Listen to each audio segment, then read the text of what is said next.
La question du jour qu'on a reçue en message privé, restez jusqu'au bout, je suis sûr qu'à vous aussi, elle peut vous parler. Bonjour Séverine et Nicolas, nous sommes ensemble depuis 3 ans et parents d'un petit garçon de 18 mois. Depuis sa naissance, on a l'impression que notre couple est passé au second plan. On s'aime toujours, mais on ne se parle presque plus sauf pour organiser le quotidien. Et on ne partage plus rien à deux. Est-ce que c'est normal et que peut-on faire pour se retrouver? Alors, tout d'abord, merci beaucoup Hugo et Sarah pour votre message. Alors, ce que vous décrivez, c'est quelque chose qui est très fréquent chez les jeunes couples, c'est quelque chose qu'on entend depuis de nombreuses années dans Ouais. notre cabinet. Mais déjà, première chose, bravo de l'avoir Mis en avant mis en et avant, d'avoir su mettre le doigt dessus et surtout de prendre conscience qu'effectivement, il y a peut-être quelque chose à faire et à creuser derrière cette problématique. on est bien d'accord que l'arrivée d'un enfant dans un couple, un jeune couple ou un couple un peu plus ancien, ben, c'est un peu comme un tsunami, hein. Ça va vraiment venir totalement chambouler le couple quand on rajoute la fatigue, les couches, les repas, la lessive en plus, le manque de temps surtout, Le manque de temps, ouais. le manque de temps pour soi, ben, c'est vrai qu'au début, ben, le couple il a parfois tendance à passer au second plan. Donc, l'idée numéro un, c'est de toujours prendre du temps pour le couple. Même si c'est 15 minutes par jour, 10 minutes par jour, prenez ce temps comme un rituel. Tous les soirs, se mettre un petit moment ensemble, sans distraction, sans téléphone, sans télévision et être ensemble, juste ensemble. Peut-être de parler de sa journée, de comment est-ce qu'on l'a vécu. Parler de sa fatigue, parler peut-être de sa frustration et parler de tous ces moments qui ont complété la journée, mais uniquement avec ses émotions. Le partenaire a besoin d'entendre, c'est comment vous vous êtes senti dans cette journée. J'ai vécu tel événement, j'ai ressenti telle Tel émotion événement. Ça prend quelques minutes par jour, mais faites-le comme un rituel, tous les soirs. tous les soirs. Concernant le partage des tâches, on conseille de faire un peu comme une société, un cahier des charges. Qu'est-ce que tu aimes bien faire? Qu'est-ce que moi j'aime bien faire? Et qu'est-ce qu'il y a à faire? Qu'est-ce qu'il y a à faire? Voilà, et se dire, ok, par exemple, moi j'aime bien passer l'aspirateur, bah, ok, moi je gère l'aspirateur à la maison.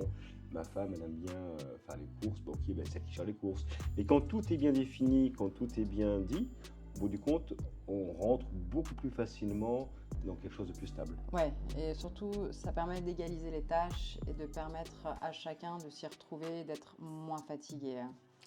J'en reviens à ce rituel de couple. Pour moi, c'est une des grosses clés, hein. C'est vraiment rituel du couple, prendre un moment pour soi et le mot gratitude. Ce mot gratitude, je l'aime beaucoup. Comment tu définirais?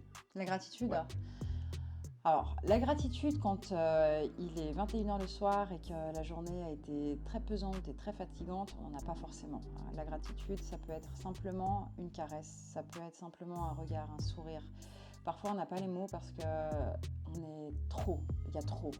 Alors, déjà, le fait uniquement de prendre ce moment et se dire ben, merci de m'avoir supporté dans la journée, c'est un moment de gratitude parce que parfois, on peut être sur tension avec la fatigue et puis on peut aller trop loin dans les émotions et ne serait-ce que des fois dire merci de m'avoir supporté aujourd'hui, ça fait partie d'une belle gratitude. Ou comme merci beaucoup d'avoir pensé à réserver un week-end à tel endroit, merci beaucoup d'avoir pensé à faire ci, à faire ça, mais ne serait-ce qu'un petit merci, être dans la gratitude et également ne pas culpabiliser d'avoir du temps pour soi, de Ne pas, prendre du ouais, temps pour soi, ouais. pour soi ou de temps en temps, ben, si la femme ou l'homme dit ok, je m'octroie une plage d'une heure pour aller me faire masser, pour me faire du bien, pour aller me faire les ongles, pour aller boire un café avec une copine, Il faut le faire, il faut le faut le faire. faire, il faut le faire. Il faut surtout pas culpabiliser de se dire ouais mais là est-ce que je peux laisser l'enfant une heure? Oui, il faut déjà le laisser au papa, ça c'est important.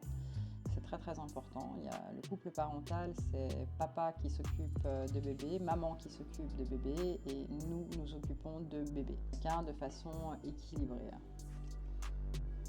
Pour conclure, Ben, pour conclure, je dirais que vous êtes sur la bonne voie. oui, vous êtes sur la bonne voie. Voilà. Et puis, ce qu'il faut toujours garder en mémoire, c'est que chaque petite action régulière vaut mieux qu'un gros effort ponctuel. Ça, faut pas le négliger. Et puis, le soir, avant d'aller peut-être dormir, s'encourager à passer peut-être une nuit plus difficile que les autres, Nous, on a une petite phrase qu'on aime bien, c'est force, Courage et persévérance.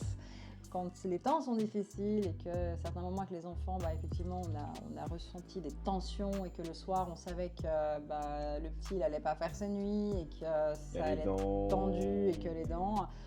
avant de se coucher, il y a un petit regard et complice qui se dit force, courage et persévérance. Et une phrase que j'aime bien dire à mes patients, c'est réalité d'aujourd'hui n'est pas réalité de demain. C'est pas parce que actuellement c'est le bordel la nuit, que l'enfant ne dort pas, qu'il fait ses dents, qu'il y a le ventre qui gargouille, que demain ça sera la même chose. Ce sera la même chose. Voilà, c'est pas parce qu'aujourd'hui la maison elle est en bordel qu'elle le sera demain. Non. La réalité d'aujourd'hui n'est pas la réalité de demain. Si, comme Hugo et Sarah, vous avez aussi des questions, n'hésitez pas à nous transmettre vos questions en DM. On se fera un plaisir de vous répondre. Et pour plus de conseils, n'hésitez pas à vous abonner. À bientôt. À bientôt.